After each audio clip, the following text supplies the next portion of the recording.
अस्सलाम वालेकुम, Adnan editor channel में खुशामदीद। आज हम डिस्कस करेंगे कि अपना घर जब हम सेल करने जाते हैं, अपार्टमेंट या फ्लैट सेल करने जाते हैं, तो हम क्या मिस्टेक्स करते हैं, किसकी वजह से जो है हमारा घर अच्छे रेट पर और जल्दी सेल आउट नहीं होता। तो उसकी हम डिस्कस करेंगे क्या मिस्टेक्स हमें नहीं करनी चाहिए जो हम अक्सर लोग कर रहे होते हैं। तो as a real estate consultant हम अपने एक्सपीरियंस जो हम फेस करते हैं, हम जो देखते हैं, जो हम लास्ट हमने 12 ईयर्स में देखा और अब जो हम करंट भी गुजर रहे होते हैं, तो हम इसको डिस्कस करते हैं कि क्या वजह है कि हर कोई चाहता है कि मेरा घर बहुत अच्छे रेट पे सेल हो जाए, जल्दी सेल हो जाए और मुझे कोई हैसल को परेशानी कोई इसमें कोई मुश्किल ना हो मेरे लिए। तो उसमें ये है कि कुछ चीजें हम डिस्कस करते हैं। पहली बात ये है कि जब आप अपना घर सेल करने जाते हैं, अपना माइंड आप बना लें कि अब मैंने फैसला कर लिया कि मैं सेल आउट करूंगा। किसी भी रीजन की वजह से आप बड़े घर में शिफ्ट होना चाहते हैं, आप बाहर मूव कर रहे हैं, आप जो है वो उसको सेल आउट करके कुछ और एसेट बना रहे हैं, या जो है वो आपने उसको डिस्ट्रीब्यूट करना है, कोई और चीज लेनी है, पर 100 उसके रीजन हो सकते हैं आपके सेल आउट करने के। अगर आप प्लान कर लेते हैं कि मैंने अब ये प्लान कर लिया मैं सेल आउट करूंगा, तो उसके लिए स्टेप्स क्या है जो हम मिस्टेक करते हैं। सबसे पहली मिस्टेक ये करते हैं हम लोग नॉर्मली कि घर को हम रेडी नहीं करते, रेडी टू सेल नहीं करते। रेडी टू सेल क्या होता है कि जब आपने फैसला किया कि मैं घर सेल आउट करूंगा, आप उस घर में रह रहे हैं, फॉर एग्जांपल आपने 5 साल रहते रहे, 10 साल रहते रहे, 15 साल रह रहे हैं, तो अब रहने के बाद आप कहते हैं यार जैसे है वैसे है की हालत में मैं सेल करना चाहता हूं, मैं बहुत ज्यादा टेंशन नहीं ले सकता, तो मैं काम नहीं करवाऊंगा। आप ऐसा करें जैसे घर मेरी है मैं ऐसे सेल करूंगा, एजेंट को बता देते हैं। लेकिन उसमें क्या नुकसान होता है? दो नुकसान, एक फाइनेंशियल नुकसान होता है, एक टाइम का नुकसान होता है। फाइनेंशियल नुकसान ये होता है कि अब हम जो इसको मजीद डिस्कस करेंगे कि इसमें क्या क्या काम होने वाले हैं और कितना आपको एक्सपेंस करना चाहिए, कितना नहीं करना चाहिए।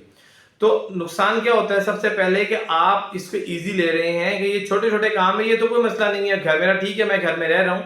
लेकिन होता क्या, आपको प्राइस में इफेक्ट आता है, आपको वो प्राइस नहीं मिल पाती जो आप चाह रहे होते हैं या जो आपको डिजर्व कर रहा होता है आपको घर। दूसरा नुकसान ये होता है कि वो घर सेल आउट करने में आपको टाइम लगता है, टाइम ज्यादा लगता है। क्यों? क्योंकि वो हर एक को पसंद नहीं आता।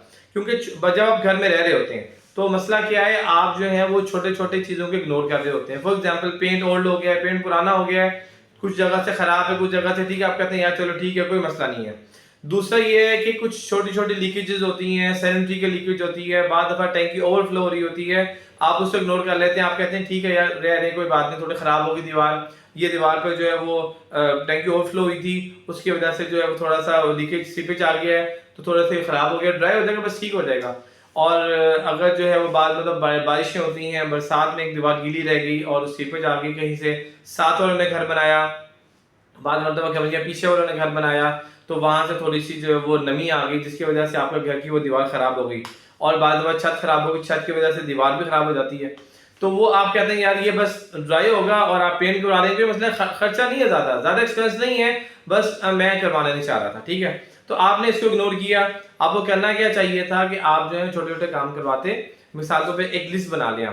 एक लिस्ट में क्या बनाएंगे आप? सबसे पहले कि उसमें अगर सैनिटरी का काम होने वाला है, कोई टैप लीक करता है, कोई कमोड का वो टैंकी वाला लीक करती है, या जो है कहीं और से पाइप लीक करता है, टैंकी ओवरफ्लो होती है, तो उसके आप वो उसको देख लें कैसे उसको रोकना है ताकि नेक्स्ट टाइम ओवरफ्लो ना हो, तो इसकी लिस्ट बना लें। इसी तरह वुड वर्क की लिस्ट बना लें। कुछ छोटे छोटे लकड़ी के काम होने होते हैं, किचन में कबर्ड है या रूम में कबर्ड है या टीवी लाउंज में है, तो वहां पे आप छोटे छोटे लिस्ट बना लें। जब ये लिस्ट बना लेंगे तो आपको पता चल जाएगा ये काम होने वाले। इसके अलावा मोस्ट इंपॉर्टेंट पेंट, सबसे पहले जो है ना आप इस पर फोकस करें कि आपने आफ्टर ऑल पेंट लाजमी करवाना है, क्योंकि कहते हैं ना first impression is the last impression.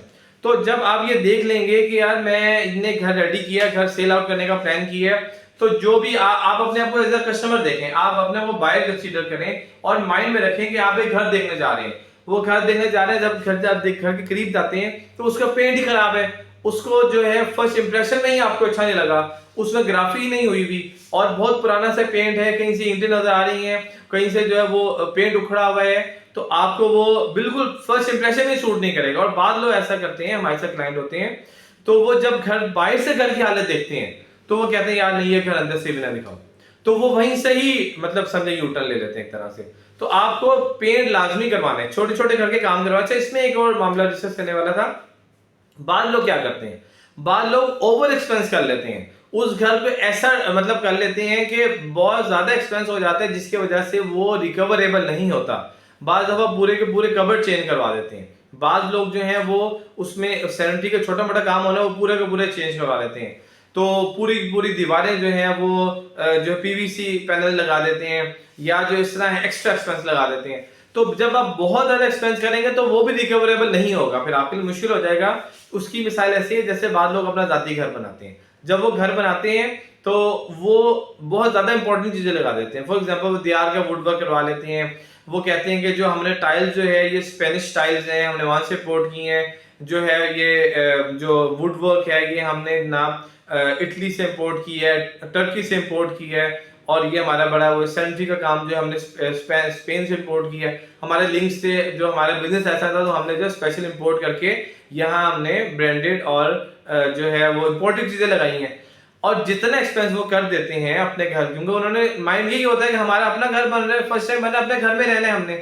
तो वो जब इतना ज्यादा एक्सपेंस कर लेते हैं तो अगर 2-4 साल बाद जब उनको सेल करने का मामला आता है, जब वो प्लान करते हैं यार घर को सेल आउट करके हम जो है वो अल्लाह ताला वो नसीब करे हम बड़े घर में चले जाते हैं, किसी और एरिया में शिफ्ट हो जाते हैं, किसी और अच्छे एरिया में शिफ्ट हो जाते हैं, या जो है वो कहीं और मूव कर रहे हैं, बाहर कंट्री में मूव कर रहे हैं, किसी और रीजन की वजह सेल कर रहे हैं।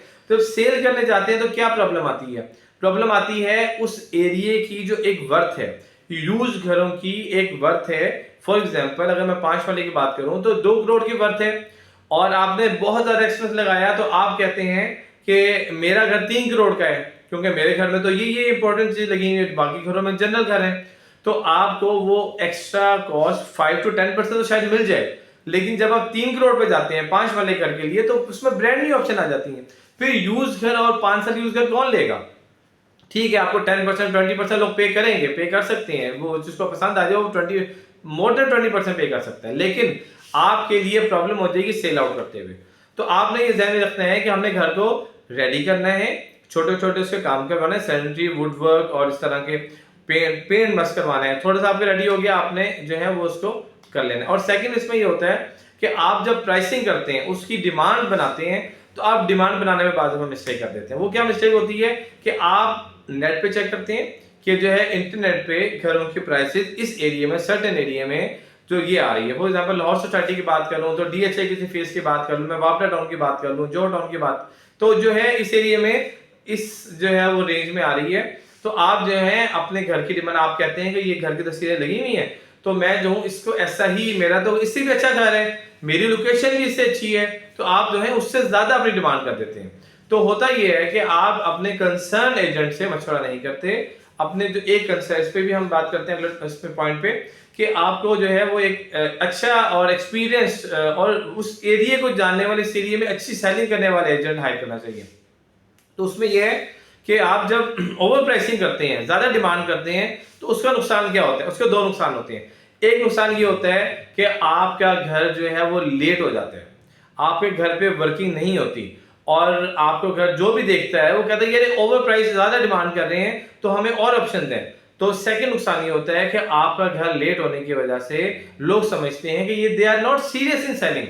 तो जब आप ये बिहेवियर आप दिखाते हैं तो अगला बंदा जो है वो उस चीज को सीरियस नहीं लेता, ना एजेंट सीरियस लेते हैं, ना परचेजर बायर सीरियस लेता है। तो इसलिए आप अपने जो आपकी जेन्युइन एक वर्थ है आप उसके वर्किंग कर लें। आप 2-4 लोगों से डिस्कस करें, सिर्फ इंटरनेट पे रिलाई ना करें, बल्कि फिजिकली आप देखें कौन कौन से घर अवेलेबल है उस एरिया में, उस रेंज में, उस ब्लॉक में, और क्या उसकी डिमांड चल रही है, उसमें आपके घर का क्या कंपैरिजन है, उसमें आप देखकर उस वाले से वो कर सकते हैं।